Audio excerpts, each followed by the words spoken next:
어제 저희도 뉴스야 시간에 분석을 해드렸지만 이번 선거에서는 사전투표 문제도 변수가 될 것으로 보입니다. 오늘 여론조사에도 이와 관련한 결과가 있는데 정치부 최지원 기자에게 자세히 물어보겠습니다.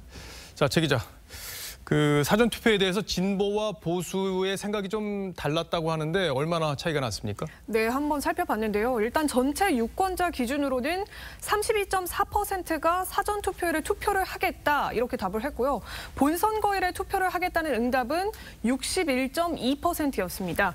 그런데 사전투표만 보면 이 진보층에서는 45%였고 보수층은 25.2%에 불과했습니다. 자, 그러니까 지난해 총선 때 이제 일각에서 제기됐던 사전투표 불신 이게 아직 해소되지 않고 있다 이렇게 볼 수 있겠군요. 네, 그렇게도 읽힐 수 있는데 문제는 이 총선과 달리 이번 재보선의 경우에는 공휴일에 치러지는 게 아니기 때문에 이 야당에서는 사전투표율이 저조할 경우에 선거 결과에까지도 영향을 주지 않을까 걱정하는 기류도 있습니다. 예.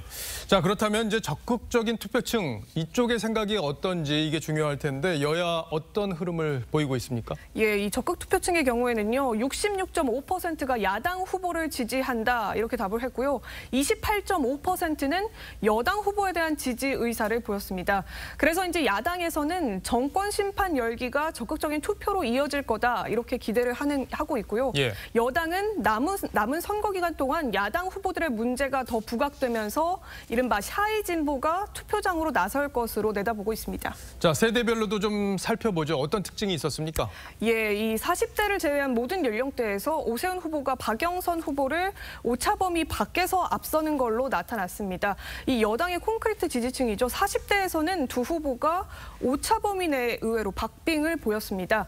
지난 13일 가상 양자대결 조사 때는 40대 지지율이 박영선 47.9%, 오세훈 41.0%였는데 단일화 이후에는 40대 표심에도 다소 변화가 생기는 분위기입니다. 자, 이번 선거에서는 유독 이제 상호 비방전이 뜨거운데 이게 표심에 어떻게 변수가 되고 있는지 궁금하잖아요. 아까 차정승 기자 리포트에서도 잠깐 소개는 해드렸는데 좀 더 자세히 한번 들여다볼까요? 예, 이 네거티브가 미치는 영향 이 부분도 조사가 됐는데 상대 후보 공격 내용에 대해서 매우 잘 알고 있다거나 알고 있는 편 이렇게 응답한 답변이 72.1%였고요. 유권자 10명 가운데 7명이 각종 의혹에 대해서 인지를 하고 있는 것으로 나타났습니다. 예. 그러니까 의혹이 제기되는 것을 알고는 있지만 이게 표심에 영향을 덜 미치는 상황으로도 해석을 할 수 있겠습니다. 예.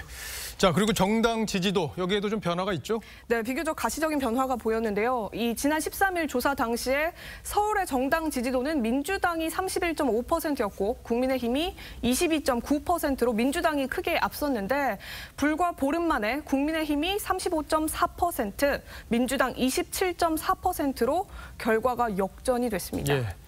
자, 그리고 이제 이번 선거가 차기 대선 결과에 미치는 영향 이것도 좀 궁금한데 오세훈 후보의 지지층 그리고 윤석열 전 검찰총장에 대한 지지층 이게 어느 정도로 겹칩니까? 네, 그 부분도 한번 살펴봤는데요. 이 오세훈 후보 지지층의 46.6%가 윤석열 전 검찰총장을 선호했습니다. 이 반대로 윤 전 총장을 차기 대선 주자로 꼽는 지지층의 94.2%가 압도적으로 오세훈 후보를 선택했는데요. 이 서울시장 선거는 열흘 앞으로 다가온 만큼 선택이 비교적 명확한 상태지만 약 1년가량 남은 대선의 경우에는 윤석열 전 총장 등 주자들을 좀 더 지켜보겠다는 유권자들의 분위기가 감지가 됩니다. 이 박영선 후보 지지층은요. 이재명 경기지사를 42% 지지해서 이낙연 상임선대위원장 28.8%보다 높게 나왔습니다. 예. 자, 앞으로 이제 선거가 열흘 정도 남았으니까 그 사이에 또 어떤 변화가 있을지 잘 지켜보도록 하죠. 최지원 기자 잘 들었습니다.